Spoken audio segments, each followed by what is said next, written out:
The next section that we're going to talk about is starting a literacy class. Now, it's important that adults have a good start as they begin learning in a class. Remember that they're going to bring with them fears of embarrassment and fears of failure. Because of this insecurity that your students will inevitably have, good planning prior to starting your first class will be invaluable in making sure that your class will be most successful. Having a good start is also important because many other churches and organizations in your area will be watching to see whether or not your program works. So having one successful class will undoubtedly inspire other churches to start their own literacy classes as well. Now, a church or NGO of any size can start a good literacy ministry. So let's talk a little bit about the things you'll need to consider as you plan your literacy class. Number one, be a good teacher. Now, initially, I know this may seem overly obvious, but the quality of the teacher can really make or break the class. It can determine whether or not it will be successful.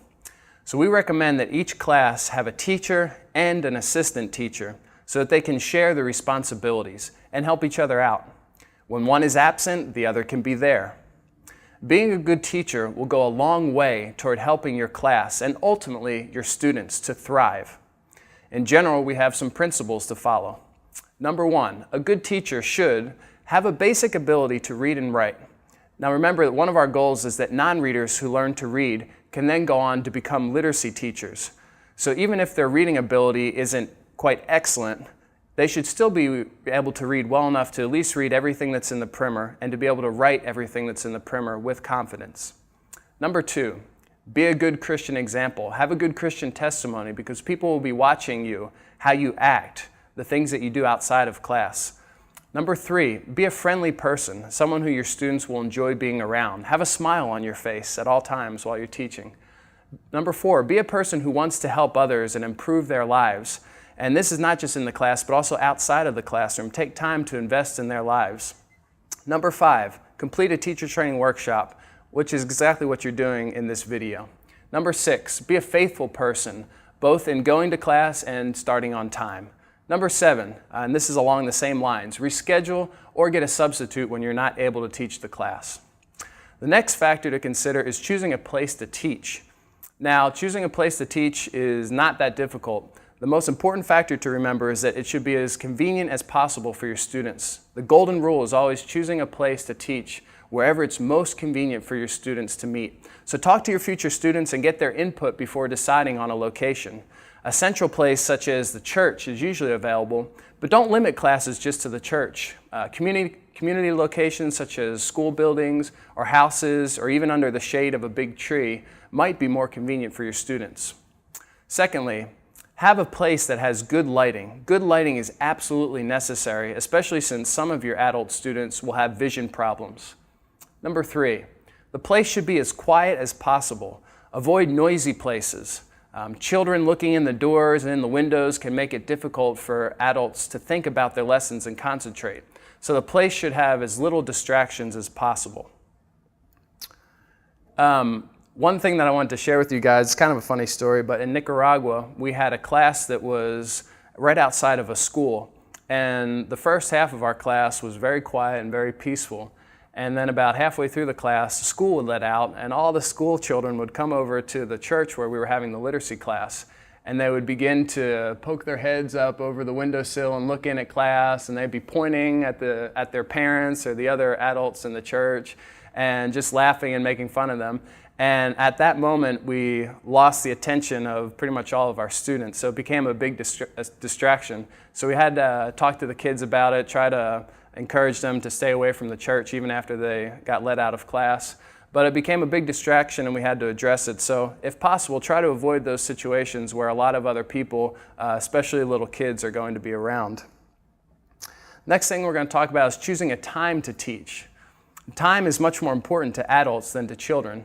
So let's talk about three basic principles that will help you determine the best time to teach. Number one, the best time to teach is whatever is best for your students. Again, this is the single most important factor in deciding on a time to teach.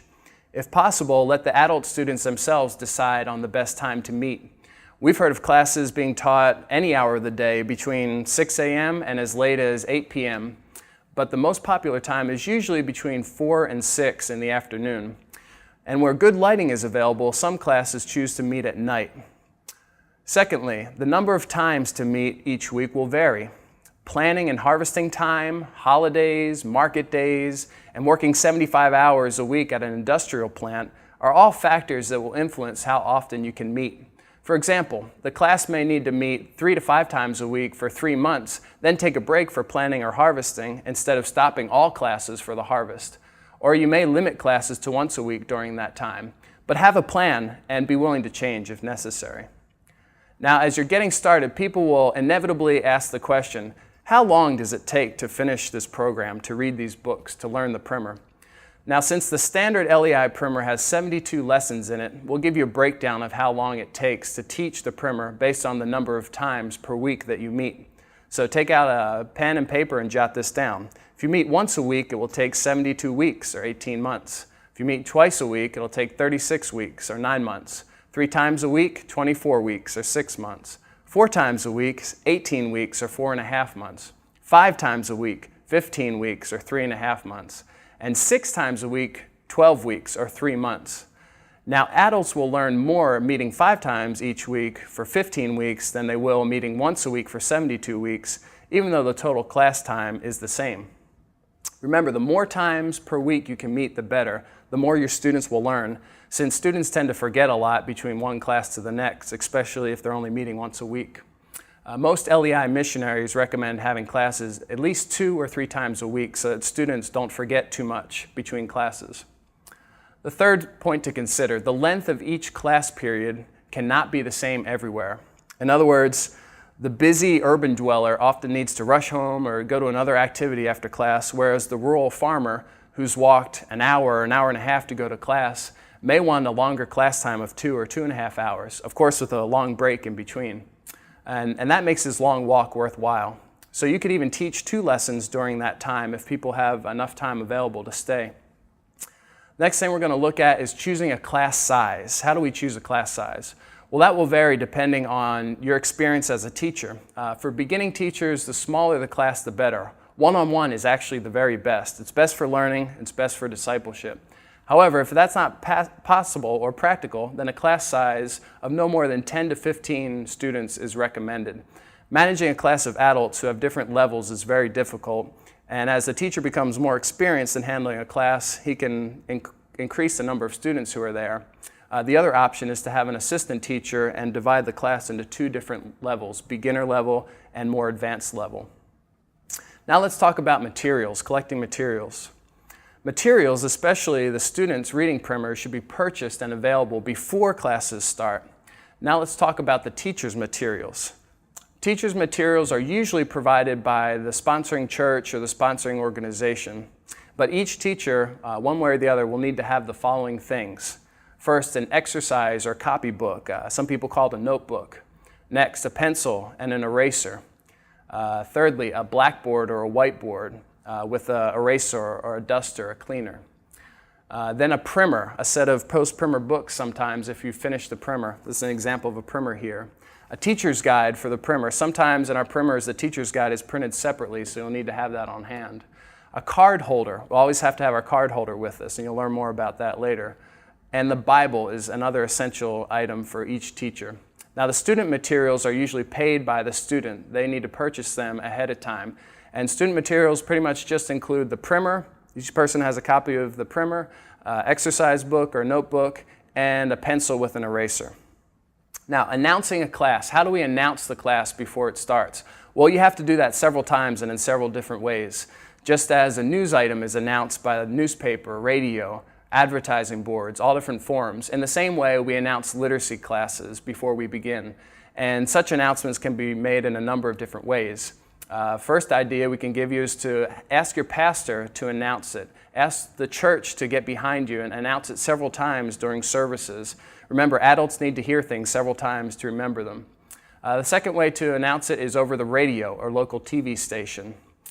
Third, another idea is planning a parade through the town. Some people get on the back of trucks and go through town announcing literacy classes, singing literacy songs, anything to call attention to people. Fourth, put up posters in all prominent areas in your town, your community, your city, so that people can read that and share that with their friends or family who may be illiterate and may be interested in the class. Last point to consider, start classes when they are announced to begin. Delays only discourage adults, so be sure the materials are ready for adults when they come to class. Don't have anything that could possibly delay or discourage your students when they come to class. Now, there are many other things to consider, but these are the basic points that will help to get you going, and the rest you'll figure out as you go along. Thanks.